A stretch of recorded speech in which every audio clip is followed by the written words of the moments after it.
अक्सर संत रामपाल जी महाराज के ज्ञान का उत्तर न देकर के ये कहा जाता है कि संत रामपाल जी महाराज तो जेल में हैं। जेल जाने से कोई इंसान बुरा नहीं हो जाता। इतिहास गवाह है, जिसने भी सच्चाई के लिए बोला है उसके साथ इस लोक में ऐसा ही हुआ है। जी हाँ, अगर इतिहास को उठा करके देखें तो सीता जी को रावण की जेल में रहना पड़ा, तो क्या सीता मैया की पवित्रता खत्म हो गई? भगत सिंह को जेल में रहना पड़ा और अंत में फांसी पर झूलना पड़ा, तो क्या भगत सिंह के मन से इस देश के प्रति प्रेम कम हो गया? नानक जी को बाबर की जेल में रहना पड़ा, तो क्या नानक जी के प्रति हमारा आदर कम हो गया? श्री कृष्ण भगवान को जेल में पैदा होना पड़ा, तो क्या श्री कृष्ण भगवान भगवान नहीं रहे? प्रहलाद भगत को बंदी बनाकर के उसके पिता ने रखा, तो क्या प्रहलाद भगत का विश्वास भगवान के प्रति कम हो गया? राजा हरिश्चंद्र ने सत्य की कीमत अपने परिवार को दांव पर लगाकर चुकानी पड़ी, तो क्या राजा हरिश्चंद्र को सत्य की मूर्ति नहीं कहा जाता? सुकरात को जहर दिया गया, ईसा मसीह को सूली पर चढ़ाया गया और भगवान श्री रामचंद्र को 14 वर्ष का वनवास जाना पड़ा, तो क्या भगवान श्री रामचंद्र भगवान नहीं रहे?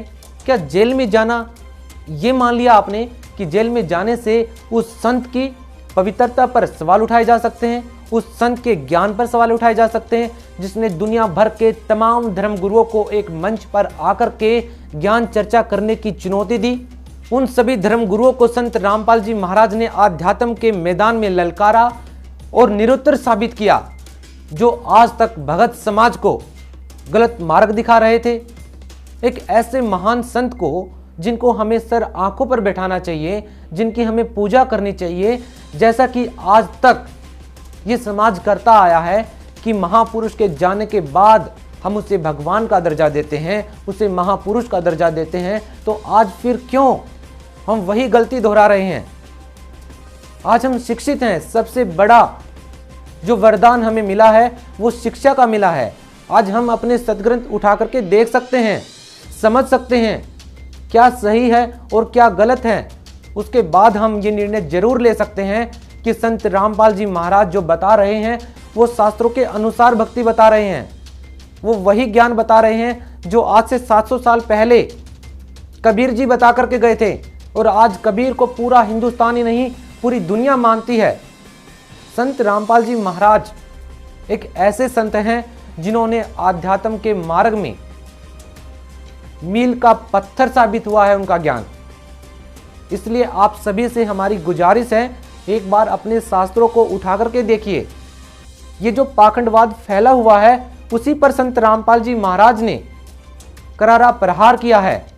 जो ज्ञान गीता जी में लिखा हुआ है, जो ज्ञान भगवान श्री कृष्ण जी गीता जी के माध्यम से भगत समाज को दे रहे थे, जिन पाखंड का, जिन आडंबर का विरोध गीता जी में किया गया है, वही विरोध संत रामपाल जी महाराज कर रहे हैं कि आपको शास्त्रों के अनुसार भक्ति करनी चाहिए, आपको हठ योग नहीं करना चाहिए, आपको मनमाना आचरण नहीं करना चाहिए, आपको केवल एक उस भगवान के शरण में जाना चाहिए जिसमें गीता जी अध्याय नंबर 18 के श्लोक नंबर 66 में भी कहा गया है कि सर्वे धर्माम प्रीत्यजमाम एकम शरणम व्रज अहम तवा सर्वे पापेभ्यः मोक्षामि मा शुच।